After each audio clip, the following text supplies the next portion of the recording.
Hey everyone! Hope you're doing well today, and I hope you had a Merry Christmas.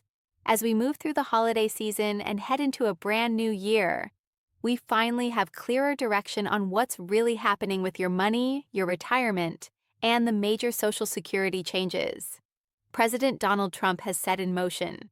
We're now wrapping up the first year of this presidency, which means we can finally separate campaign talk from real-world results. What promises actually turned into policy, and what major items are still uncertain. For seniors especially, these developments can directly impact monthly income, tax planning, and long-term financial stability. So this is not the kind of news you want to ignore. Today we're covering the No Tax on Social Security promise, the future of the Social Security Trust Fund, and what these changes could mean for your benefits as we head into the 2026 tax season and beyond. Before we dive in, drop a comment with where you're watching from, your city and state, because it's always interesting to see how many communities this information reaches. Also, quick roll call. If you receive SSI benefits, type yes in the comments, and if you're age 65 or older, write "Here I am." And if you find these updates helpful, hit the like button so more seniors can see this information, and make sure notifications are on so you don't miss major updates that could affect you. Now, let's get straight to the biggest headline that has seniors talking. Before taking office, the president made several major promises tied to Social Security, but one was repeated louder than almost everything else: no tax on Social Security. It was a headline promise, and many retirees planned around the idea that taxes on benefits would finally be removed. Now, with the year nearly over, the question everyone is asking is simple: did he actually deliver? This year, the White House released messaging claiming victory, saying that no tax on Social Security is now a reality, and they pointed to legislation referred to as the One Big Beautiful Bill.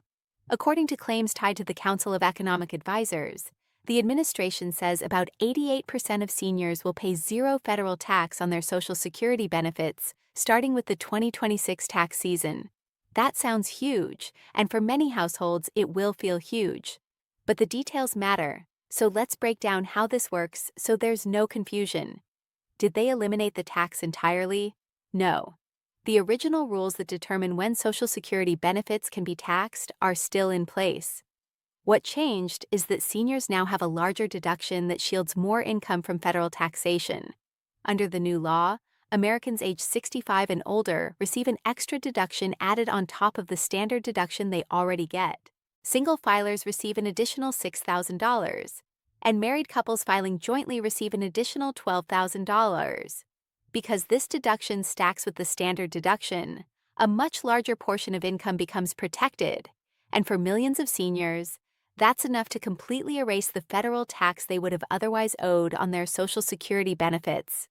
That's why the administration is framing it as a fulfilled promise. Because for most households, the result can look and feel like the tax was eliminated, even though the original tax structure remains in the law. However, there are two major catches that seniors must understand. First, this deduction is temporary. It's scheduled to remain in effect only through the end of the president's current term and is set to expire in 2028. If Congress doesn't extend it or replace it, many seniors could see higher taxes return in just a few years, and potentially return suddenly. Second, this benefit mainly applies to those age 65 and older, meaning if you are receiving SSDI and you are under 65, you may not receive the same level of relief.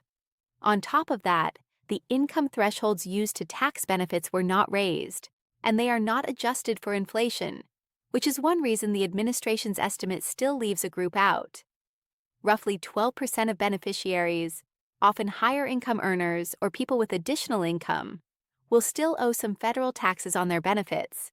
So yes, heading into 2026, many seniors could see meaningful relief, but it is not permanent, and it is not universal. Now, beyond taxes, the bigger concern is the future of Social Security itself. The Social Security Trust Fund is projected to face depletion between 2032 and 2033, and if that happens, current law requires automatic benefit cuts of roughly 25%. That would impact every beneficiary regardless of income level, and a cut of that size would be life-changing for many retirees. The president has stated clearly that he does not support cutting benefits and does not support raising the retirement age. So the next big question becomes, how does he plan to address the funding gap? In an interview on Fox News, he proposed increasing oil and gas drilling on federal lands and using that revenue to support Social Security. On the surface, the pitch is simple. Use natural resources instead of raising taxes or cutting benefits. But the numbers matter, and this is where independent analysis becomes important. Analysts, including the Committee for a Responsible Federal Budget, estimate that even under aggressive drilling scenarios, the revenue would cover only about 4% of the projected shortfall. That means the plan, by itself, leaves a massive gap and suggests it cannot prevent the larger funding problem without additional solutions. Politically, this is where things remain uncertain.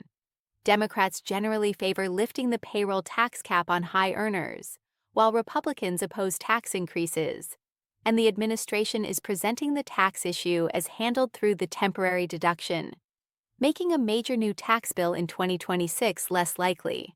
As a result, the trust fund issue may remain unresolved in the near term. So what does this mean for you right now? In the short term, heading into 2026, many seniors may be in a stronger financial position because that $6,000 or $12,000 extra deduction is real and can reduce what you owe, or erase it entirely. Make sure your tax preparer knows about this change when you file, because missing it could cost you money, especially in the first year it's active. But long-term, stay alert. The 2028 expiration date is approaching faster than it feels, and the 2032-2033 trust fund deadline gets closer every year. Temporary fixes can help people now, but they are not enough to protect benefits permanently unless lawmakers take bigger action. Now it's your turn. Do you think the oil and gas drilling plan is a good idea to support Social Security? Or should Congress lift the payroll tax cap on high earners instead? Leave your thoughts in the comments, because these choices shape what happens next. Thanks for spending your time here today. If this update helped you, hit the like button so more people can see it, and stay connected for more important updates coming soon. Wishing you a safe, healthy, and happy holiday season.